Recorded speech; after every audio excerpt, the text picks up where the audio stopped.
Bismillah, Assalamualaikum warahmatullahi wabarakatuh. Adik-adikku yang soleh dan solehah, jumpa lagi bersama Kagung Tio di channel Agza Kids. Kali ini kita akan membahas sesuatu yang beda lagi. Memang setiap pertemuan itu harus beda ya, biar ada serunya gitu, biar nggak bosan. Masa sama semua judulnya, masa sama semua isinya, tentu harus berbeda adik-adik. Tapi pembahasan kita kali ini adalah pembahasan yang sangat penting, yang mana bisa menjadikan orang masuk surga ataupun masuk neraka, yang mana bisa menjadikan orang itu Islam atau kafir.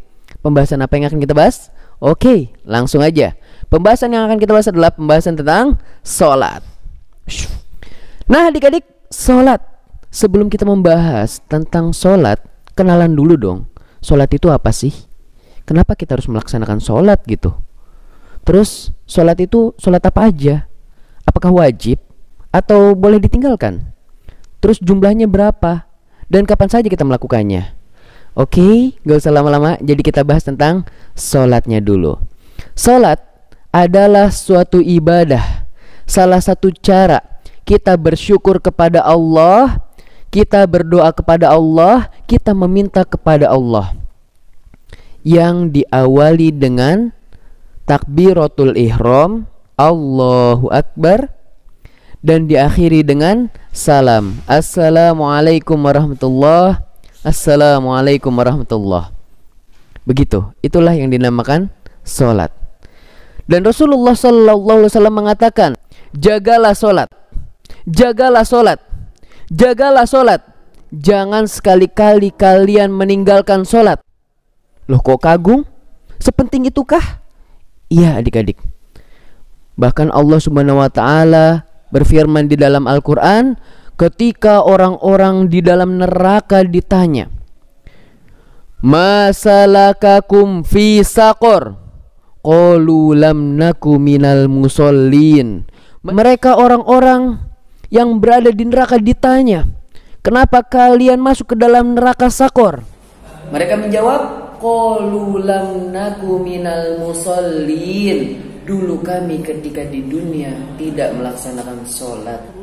Dan siksaannya itu nggak cuma kayak kita mainan lilin dulu ya. Kagung keingetan kalau mainan lilin waktu mati lampu zaman dulu. Gak panas. Gak panas. Kalau neraka nggak bisa digituin adik-adik.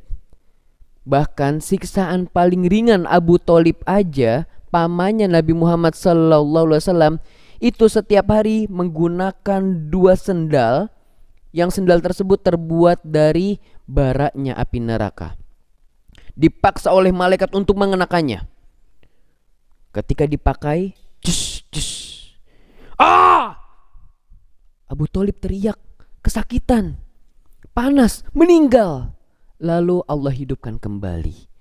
Memakai lagi, Allah hidupkan kembali. Dan seterusnya. Di neraka itu gak ada yang namanya senyum. Apalagi penjaganya mengatakan, selamat datang di neraka. Neraka itu bukan Alfamart, neraka itu bukan Indomaret ya. Ya Allah, bahkan di neraka itu hanya berisi tangisan dan teriakan jeritan. Gak ada orang diem-diem di dalam neraka itu.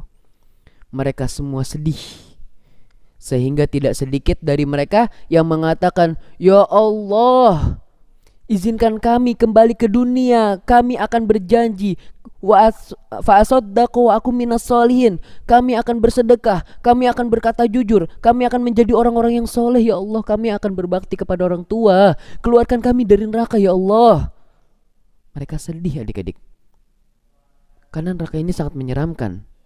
Abu Thalib yang siksaannya paling atas ya, itu setiap hari dia menjerit kesakitan, kepanasan.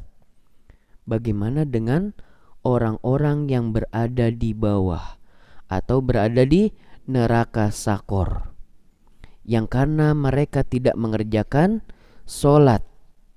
Maka dari itu sholat ini sangatlah penting. Nah adik-adik, sholat adalah tiang agama, sebagaimana dibahas di buku ini. Ra'sul amri al-Islam wa amuduhu as-salah. Hal yang paling penting dalam Islam itu adalah yang pertama, syahadat, membaca 2 kalimat syahadat, Asyhadu an la ilaha illallah wa asyhadu anna Muhammadar Rasulullah. Kemudian yang kedua, as-shalah, dan tiangnya itu adalah as-salat. Ketika nanti kita akan dihisap, kita akan dihitung amal-amal kita, maka yang pertama kali dihisap itu bukanlah amal baik kita. Kita sering bersedekah, kita sering mengaji, kita sering berbakti kepada orang tua. Bukan.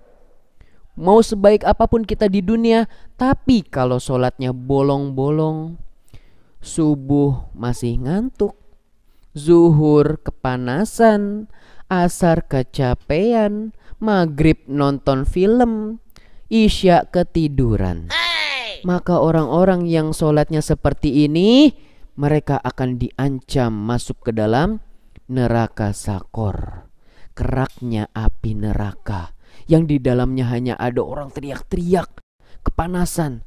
Bahkan ketika mereka haus, mereka akan diberikan minuman nanah yang mendidih. Nanah aja udah menggelikan ya, apalagi mendidih panas. Dan apabila mereka lapar, maka mereka akan diberikan buah zakum, buah yang berduri. Bayangkan kalau kita makan kulit durian, itu udah sakit banget tenggorokan. Apalagi buah zakum ini langsung disuruh makan, gak ada yang namanya dibelah-belah. Maka dari itu adik-adik, Kak Agung senantiasa mengingatkan untuk adik-adikku yang soleh dan solehah, agar kita selamat masuk ke dalam surganya Allah, maka kita harus melaksanakan sholat. Karena sholat adalah amal yang pertama kali akan dihisap sebelum amal-amal yang lain dilihat. Dilihat dulu, ini sholatnya udah benar atau belum, sholatnya sudah setiap hari atau belum. Kalau sholatnya sudah beres, maka amal-amal yang lain pun akan dilihat, akan mudah. Tapi kalau sholatnya bolong-bolong, itu sudah auto neraka ya adik-adik ya. Na'udzubillahi min dzalik. Kita berlindung kepada Allah dari siksa api neraka. Nah adik-adikku yang soleh dan solehah, sholat itu dibagi menjadi dua macam. Yang pertama, sholat wajib atau sholat fardu. Yang kedua, sholat sunnah. Sholat wajib itu ada 5 kali dalam satu hari. Jadi yang pertama sholat apa? Subuh. Yang kedua zuhur. Yang ketiga asar. Yang keempat maghrib. Yang kelima isya. Ada berapa jadinya? 5 Kak Agung.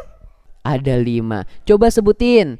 Subuh, zuhur, asar, maghrib, isya. Masya Allah, mumtaz, barakallahu fiq. Sekarang kita lihat, coba Kak Agung mau tanya jumlah rokaatnya.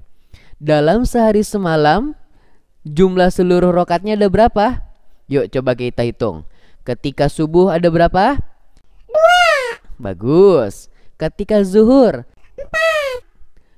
Ketika asar? 4. Ketika maghrib? 3. Ketika isya? 4.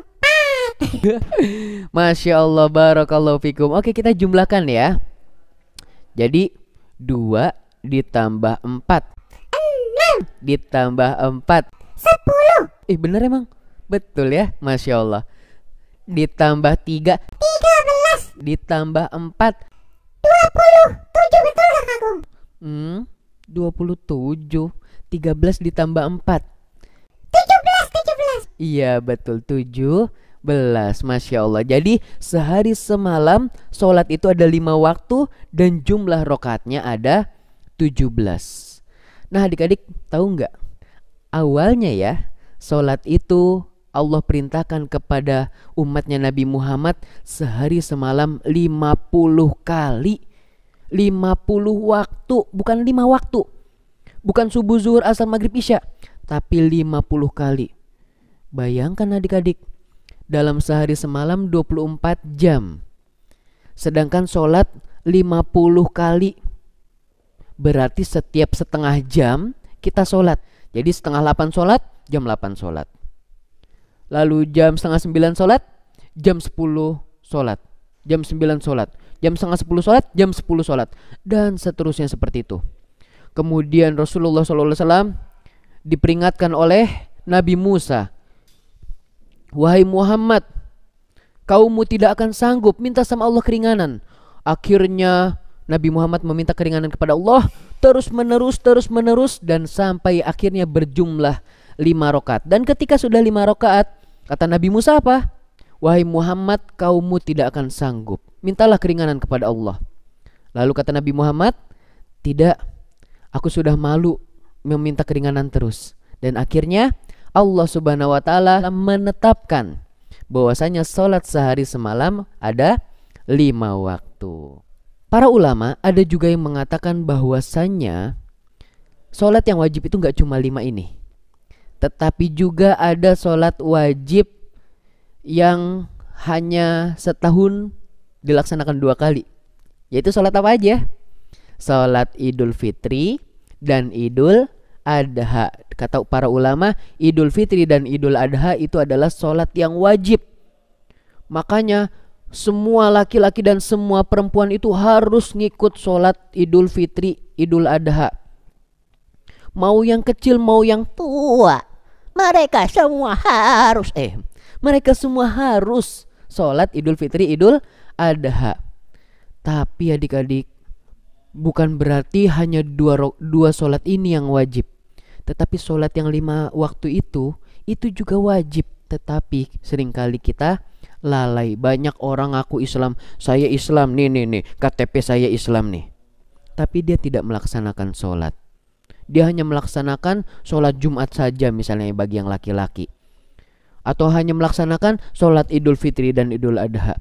Maka ini keliru. Kemudian sholat itu harus dilaksanakan tepat waktu. Gak boleh misalnya sholat subuh. Sekarang sholat subuh sekitar jam 4:30 ya. Sholat subuh 4:30, 4:30 kurang. Lalu kita bangun misalnya pagi-pagi jam 4. Wah, aku udah bangun pagi nih, udah jam 4, kok belum azan? Aku mau sholat sekarang Maka ini gak boleh. Karena sholat itu sudah ada waktu-waktunya. Kita gak boleh mendahului waktu sholat, kecuali di beberapa keadaan. Misalnya mau bepergian, jaraknya jauh. Kalau kita gak sholat dulu, nanti gak nyampe sana sholatnya ya, atau kelewat jadinya sholatnya. Atau misalnya turun hujan lebat, maka sholat yang tadinya misalnya Isya boleh dimajuin ke setelah sholat maghrib. Seperti itu adik-adik. Dan di antara keutamaan yang lain, Nabi Muhammad SAW sebutkan di dalam hadisnya, al-farqu bainal muslim wal kafir as-shalah. Perbedaan antara kaum muslimin atau kaum mukminin dengan orang-orang kafir adalah sholat. Barang siapa yang meninggalkan sholat, khawatir dia termasuk orang-orang kafir. Walaupun dia mengaku Islam tapi dia tidak sholat, khawatir nanti dia dimasukkan ke dalam neraka. Gak ada orang satupun yang sanggup hidup sehari aja di dalam neraka. Ya Allah, siksaannya luar biasa. Maka dari itu kita berlindung kepada Allah. Semoga setelah kita belajar tentang sholat ini, kita tidak ada lagi yang bermalas-malasan untuk sholat, sehingga Allah Subhanahu wa taala memasukkan kita ke dalam surganya yang penuh dengan kenikmatan. Yuk adik-adik, kita laksanakan sholat. Dan jangan lupa untuk melaksanakannya tepat waktu. Bagi yang laki-laki, usahakan sholatnya di masjid. Dan bagi yang perempuan, sholatnya di rumah. Dalam keadaan pandemi ini, bagi yang laki-laki usahakan tetap di masjid. Namun jika tidak memungkinkan, maka sholatlah di rumah. Dan bagi yang perempuan, boleh nggak sih sholat ke masjid kalau perempuan? Boleh. Tapi dengan syarat, dia nggak boleh memakai baju warna-warni atau memakai baju yang diberikan parfum sehingga menarik perhatian para lelaki. Ini nggak boleh. Jadi perempuan boleh sholat ke masjid, tapi lebih bagusnya, lebih besar pahalanya kalau dia sholat di rumah. Dan laki-laki lebih besar sholat pahalanya, dan laki-laki lebih besar pahalanya apabila ia melaksanakan sholat di masjid.